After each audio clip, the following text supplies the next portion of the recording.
Good evening. I assume it's evening. I kind of hope it's evening.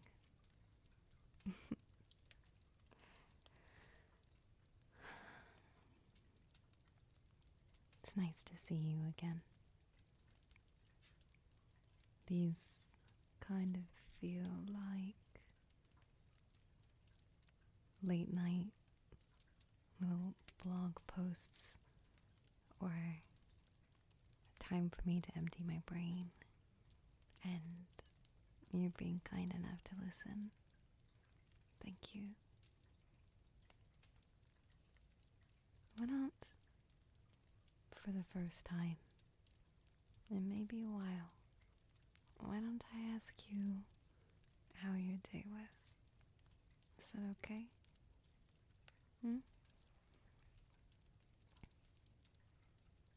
How was your day?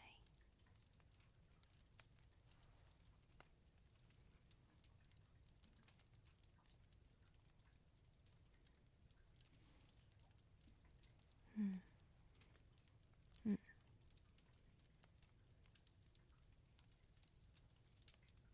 Hmm.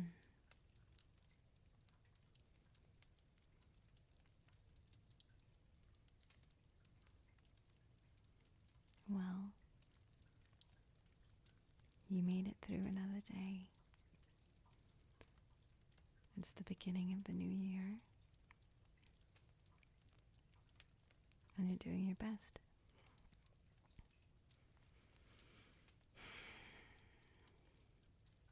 That's really all anyone can ask for, right? If you feel that today could have been better, or it didn't turn out the way you wanted it to, that's what tomorrow's for. Tomorrow we try again, okay? And if you feel like you had a really good day and you were productive, then I'm proud of you. Let's try to do it again tomorrow.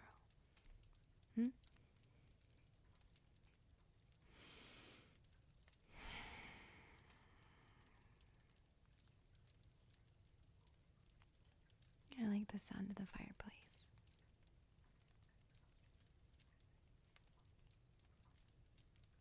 I think more than fireplaces, I really like campfires. There's something captivating about fires, especially when you've made it yourself and you're outside and it's dark and you can see the stars, and the only light you can really see is the big bright fire in front of you, and it's quite easy to go quiet while you just enjoy the warmth and the show of the fire. I really like building fires. Did you know that I'm really good at making them? I didn't used to be. I had to learn really quickly because where I lived we didn't have heaters.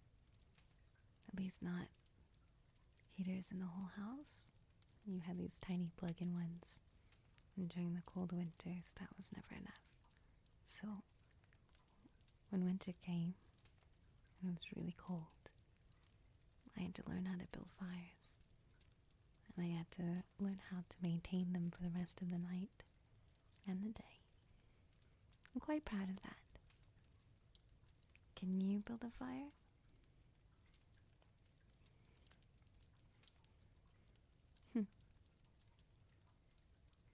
It's summer right now, so the idea of building a fire isn't super great. Although sometimes when it's nice and cool in the evening, the idea of building a fire kind of sounds nice.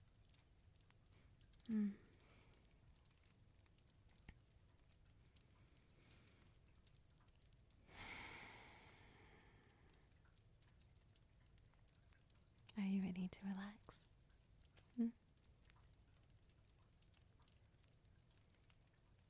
I bet you had a long day.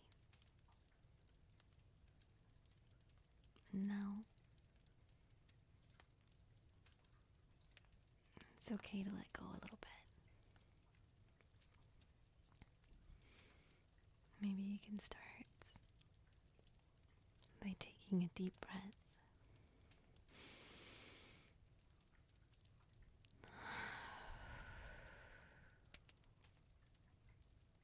Let's do another one.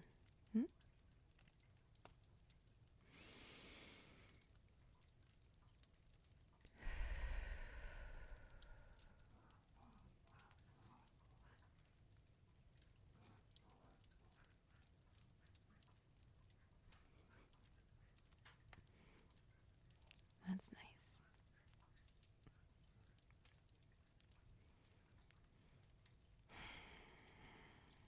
What if you closed your eyes for just a minute? It doesn't have to be long. If you're at work or you have a minute to yourself, maybe you're at home, it's in the middle of the day, and you're busy working, or you're trying to sleep, take just a minute, close your eyes.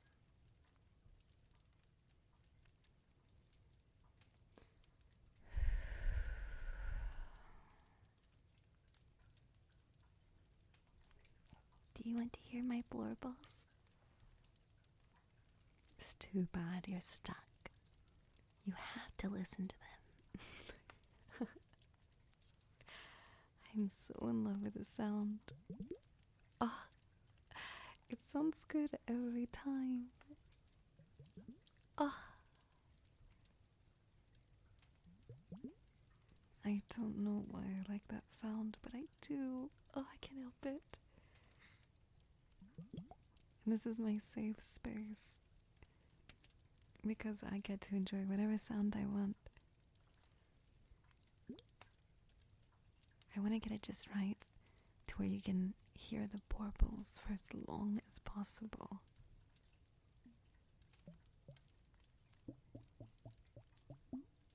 Oh, that was a good one. I want to do it again.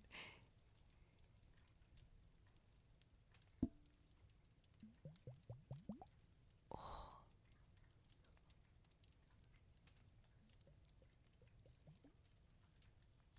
I have another one. Do you want me to try too? I can use just the one. Nah, I want to try too. Okay, let me try.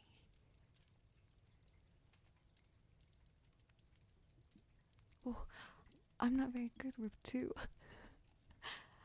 Oh, I see.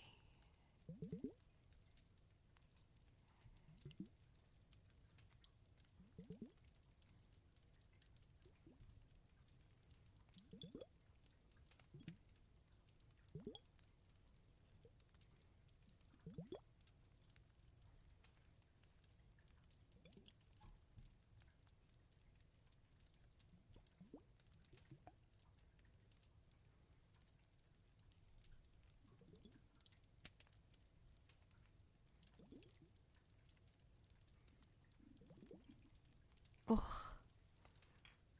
I don't know why that sound is so satisfying.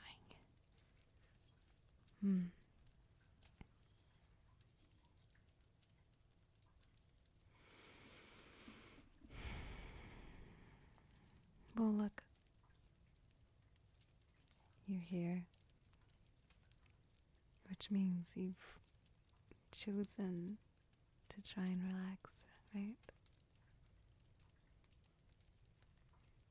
Well, now that I have your attention, I get to tell you that everything is going to be okay. This space, this moment, nothing else matters, okay? Just for this minute, allow yourself some space to not think about anything else, okay? Not about that one thing that bothered you, or the thing that's been bothering you.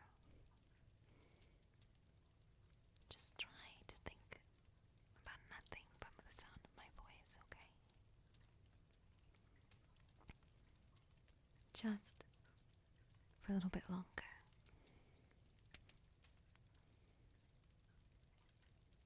How do you feel?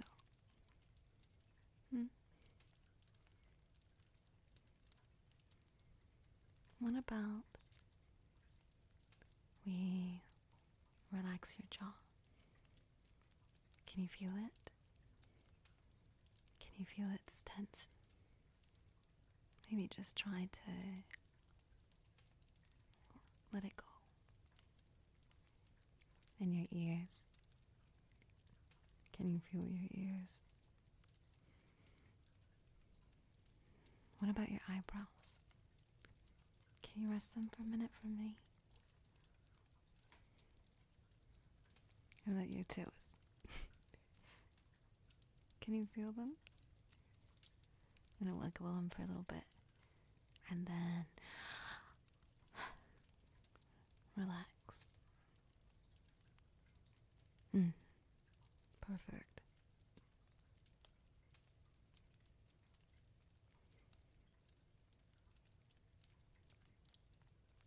I promise. Tomorrow's going to be better.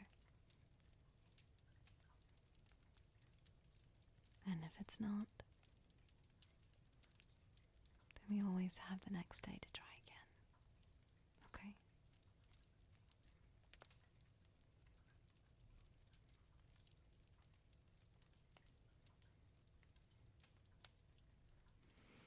Well, now that I have you, do you want me to read a story? Maybe? If you're having trouble sleeping and you just want something to listen to for a little bit, I can do that. Or I can try, okay? Okay. Let me move my baubles.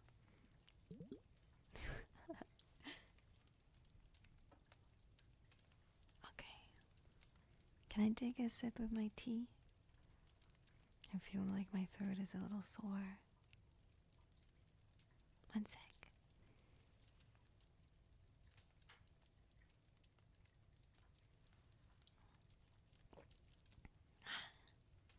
Did you hydrate? Maybe take a sip of water before bed, okay?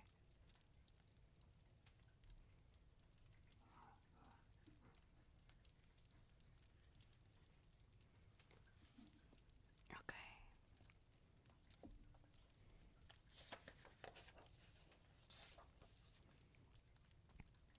I've never read this before. I don't know what it's about, so we're on the same journey together, okay? All I need from you is just to try and relax. This is your space now, okay?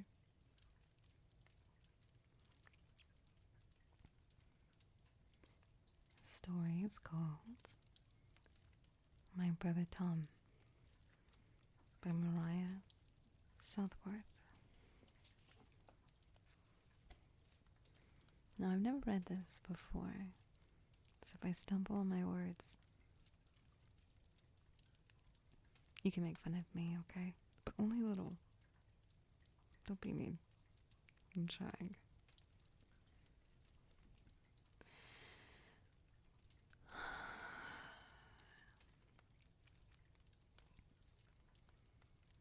I don't really remember when Tom first started to get sick. I do remember when it got worse, though. He stopped getting out of bed, and Mother and Father talked about him in furtive whispers. The overly sweet smell of cough syrup invaded the entire house, and for 3 long days, Mother didn't sleep at all. She just sat at Tom's bedside while he thrashed around in delirious dreams. I tried to stay out of the way, but I remember watching him, his cheeks flushed red in constant blush, his hair damp with sweat. Father called in every hour from work and spent all evening on the phone with his brother, the nurse. When he came home, his arms were always full of special foods and candy-colored medicine. We couldn't afford a doctor back then. Mother was out of work and Father had only 2 part-time jobs. It's had only the 2 part-time jobs, and I realized that if you say only had 2 part-time jobs, that makes it so much worse. There was no extra money, and worse, no medical insurance.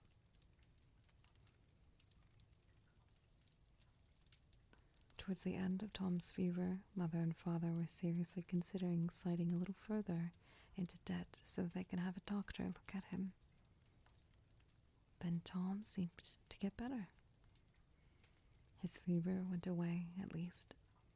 He was stiff and pale, but he wasn't mumbling incoherently anymore.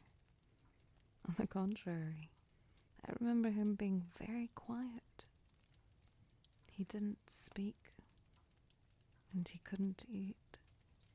He was very weak and had a constant glazed, dreamy expression. At least he was out of bed, though. I avoided him. Maybe I was still frightened by the effects of the fever, but it hadn't scared me before. I just didn't want to be around him. I did want to be around my parents for comfort more than anything. That was why I was creeping along the hallway that night when I overheard Father making plans. "Look," Father said.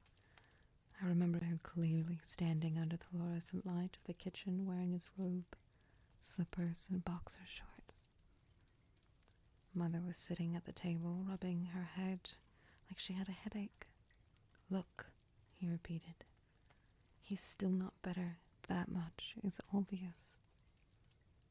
But he's well enough to travel now. I want to take him to my brother. Robbie's been helping us the best he can over the phone, but I really want him to actually take a look at Tom. And the seaside air will be good for him. Good for all of us."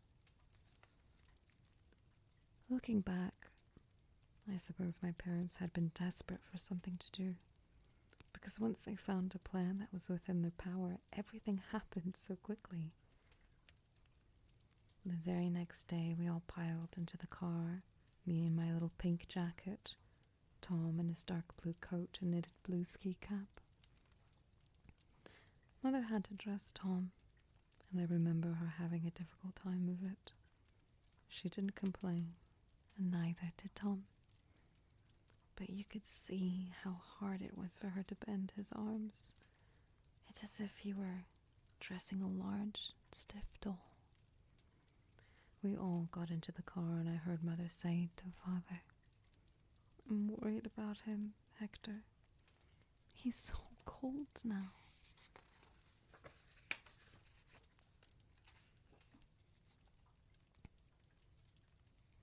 Father just put a reassuring hand on her shoulder and smiled. "Robbie will know what to do," he assured her. Father started the car and off we went, heading for the coast where Uncle Robert, the nurse, lived.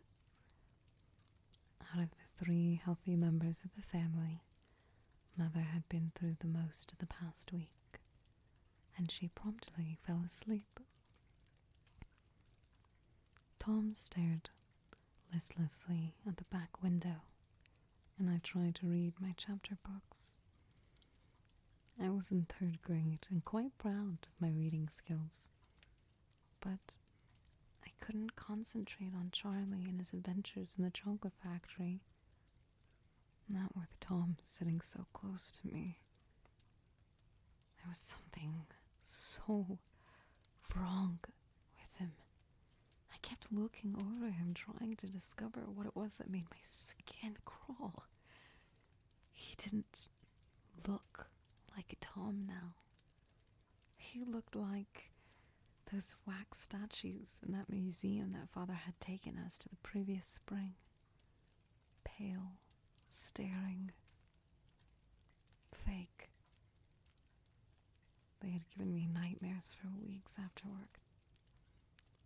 Tom looked just like one of them, except for his skin. It wasn't even skin colored. It was as white as the candles that Mother liked to buy. The car heated up quickly, and I pulled off my jacket. Tom didn't. He just remained where he was, staring out at the rolling farmland that we drove through. I don't remember seeing him blink once. It was stuffy in that car. Stuffy and bad smelling, like the way the fridge smelled when the meat drawer needed to be cleaned. I knew immediately that the smell was coming from Tom. Disgust surged through me, and I suddenly wanted to be as far away from Tom as possible. Daddy, Tom stinks. That's not a nice thing to say, honey, Father said, not taking his eyes off the road. But he does, Daddy. Quiet. You wake your mother. I kept at it, trying everything I could to get him to pull over so I could get out of the car. Finally, after multiple claims that I had to pee, he pulled over in front of an old farmhouse. Here, he said. We can ask to use their bathroom. I was out of my seatbelt as soon as the car stopped, and out onto the gravel drive before the engine had even been turned off. Hold on, Father called as he helped Tom out of the car. Mother was still dead asleep. You forgot your jacket. Father retrieved my jacket and helped me get it on. I could have done it myself, but I let him as soon as I saw Tom walking stiffly away towards the farmhouse. I wanted Tom to get as far away as possible. Eventually, Father looked up and saw where Tom was. Tom, he yelled. Tom didn't stop or turn around. I can still remember that moment, how bright the blue of Tom's clothes looked against the pale gravel and the dull paint of the farmhouse, the way the little bob on his ski cap bounced with every step. I remember being afraid before anything happened, afraid and guilty that I wanted Tom to go away. Tom collapsed all at once, like a marionette with its strings cut. Tom, Father shouted, picking me up and running for the body. His footsteps were loud in the gravel drive, like a giant crunching and grinding bones between his teeth. Father got to Tom and set me down at the exact moment the farmhouse door slammed open. Out of the house came a tall, old man with iron gray hair and a large white mustache. In my memory, he looks exactly like Mark Twain, though I can't tell you how accurate that is.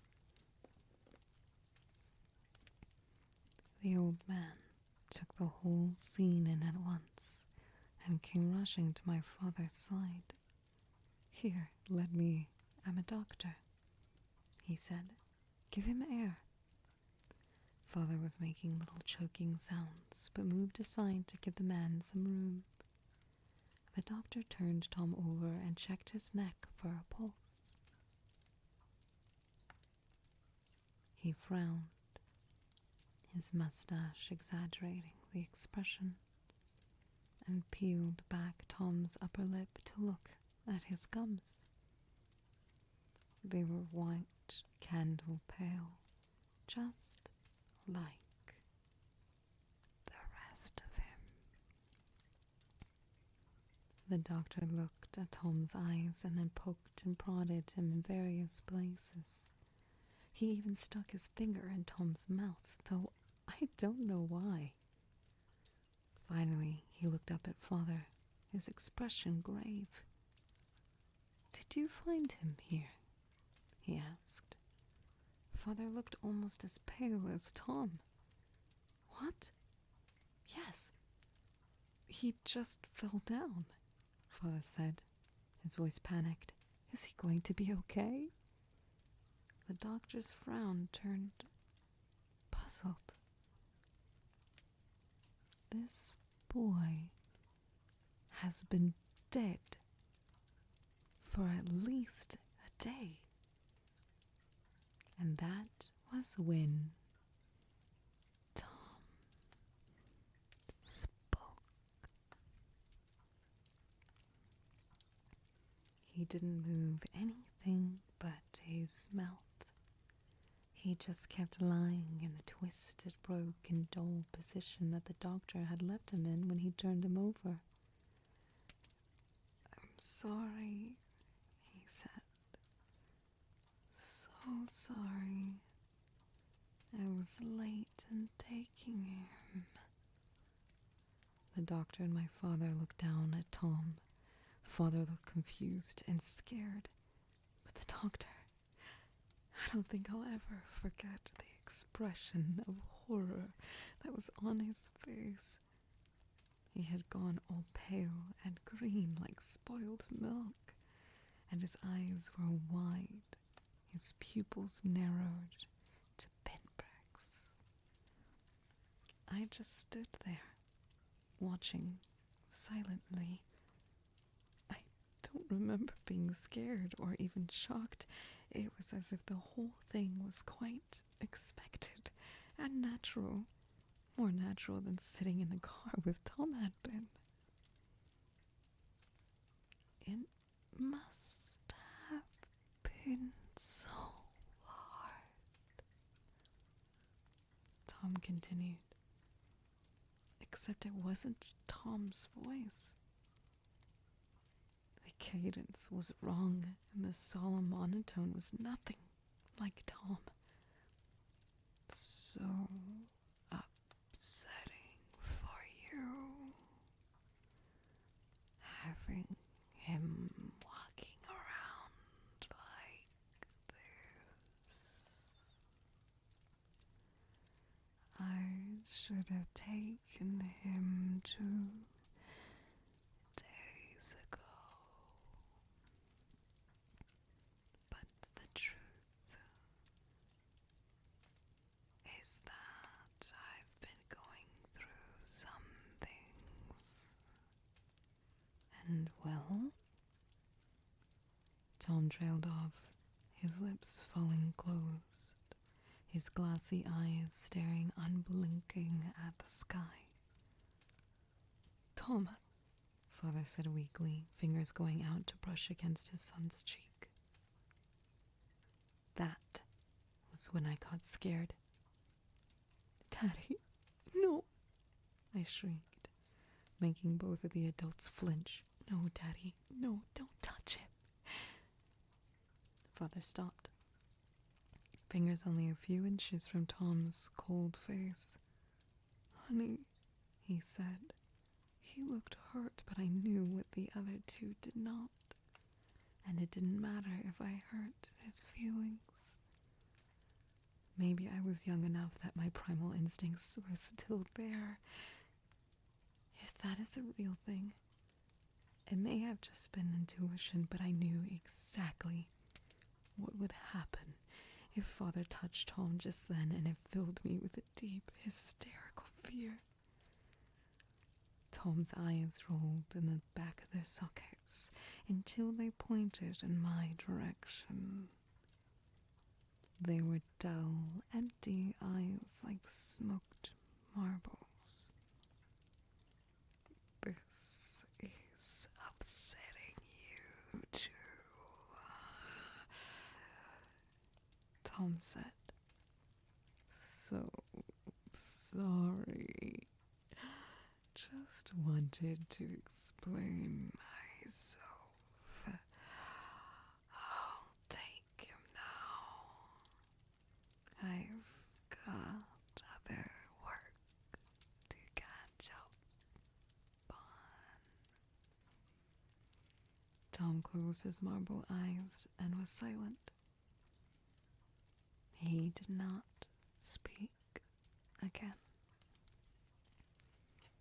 No one talks about my brother Tom now. Well, they do, but they don't talk about the different Tom. Not the one at the farmhouse. They talk about the Tom who played t-ball and caught newts in the creek out back. They don't talk about the way he died or what he said afterwards. Sometimes I wonder if Father has forgotten about what happened.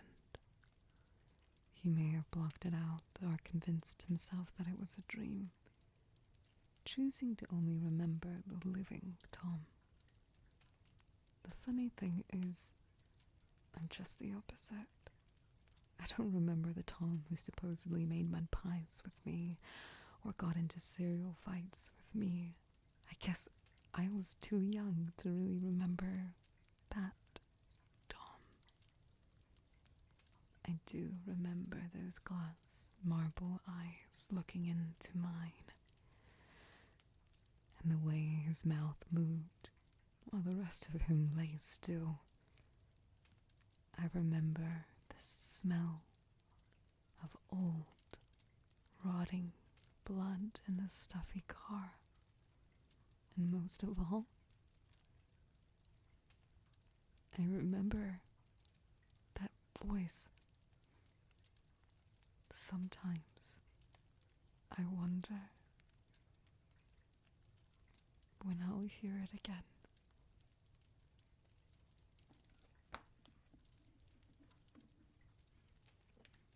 The end.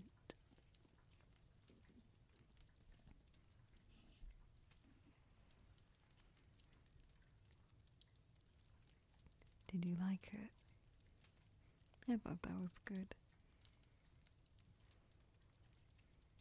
Okay, I think it's time for you to try to get some sleep now.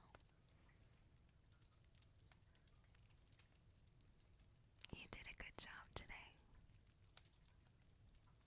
You're doing good. And tomorrow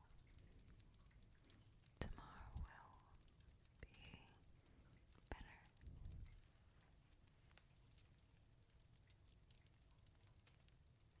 Good night.